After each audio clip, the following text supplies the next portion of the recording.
Nestor was the center of his parents' lives. Everything they did together. But the more the family did, the more troubled his mother became. Nancy Nestor knew something was wrong. Paul didn't speak.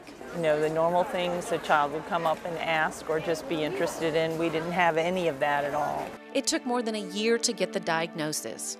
Autism. It would change their lives. Any parent with a child with autism, they will tell you that we feel like we have to live forever. The worry was overwhelming. We feel like no one will love and accept our child like we do. Paul had trouble communicating, trouble relaxing, and couldn't control his bladder. And whenever we went to the pediatrician, we had to go on a schedule where, you know, every 2 hours he would go and sit on the toilet.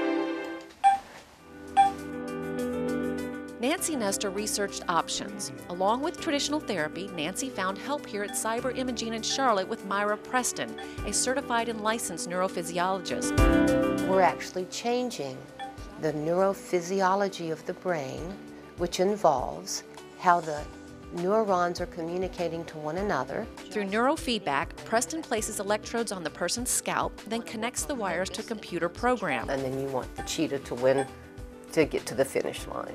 With computer games and positive reinforcement, clients can change their own brain waves, strengthening areas that aren't communicating properly. It is truly a change, a correction in the way the brain is functioning that becomes permanent.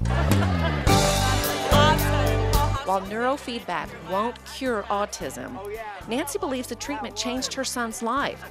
She says Paul learned to relax, communicate better, and to control his bladder. You know, the improvements that we saw happening for him, he had never ever been relaxed ever before in his life, ever. Paul Nestor. So this moment, that for most is a rite of passage, meant even more to the Nestors. Thank you, Paul. You're welcome. 8th grade graduation. Okay, everybody look at us. On this day, it is evident the boy who didn't speak for most of his childhood now has friends, even memories. It was literally like a story that could go on a movie. Like, it was sweet. Of a basketball game. I was passing it to Paul like the whole game. Between teachers and students. Like with 0.3 seconds left, I made the shot. And a winning basket. That shot, this day, might be forgotten by many, but the Nestors know it represents much more for their son. For him to just be so loved by those kids, which just shows that he's been interacting with them, you know, that's huge. You know, we won't be here forever, but it's good to know that he has the ability to endear people, you know, and he has the ability to get support from people that you wouldn't expect him to get it from. It's estimated that more than 100,000 Americans have tried neurofeedback over the last decade.